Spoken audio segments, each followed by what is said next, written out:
9775B is Finn Bond. And on our blue side, we have Kenwood Knights Templars, 98706Z, and Kenwood Knights Gauntlet, 98706G. Okay, I've been watching the blue side skillfully push the bottom flags with very good ease.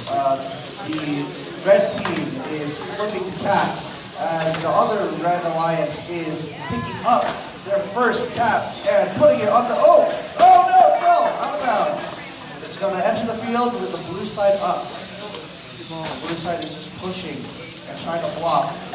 The other blue alliance has just been flipping and pushing the bottom flags, while the red alliance is trying to go for the shots at the top and middle flags to get those +2 points for each.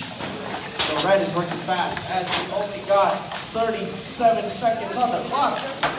Oh, there's another flag for the red and another one. Hitting by the balls, they got another 4 points. It is 30 seconds left. Blue is trying to climb onto their platform. Is red going to try to climb theirs? Looks like red is kind of stuck. And red is only trying to flip, but it looks like blue's trying to stop him with 12 seconds left on the clock, if you know. Alright. Oh, blue's trying to help, but it doesn't really help. They have 5 seconds. 4, 3, 2,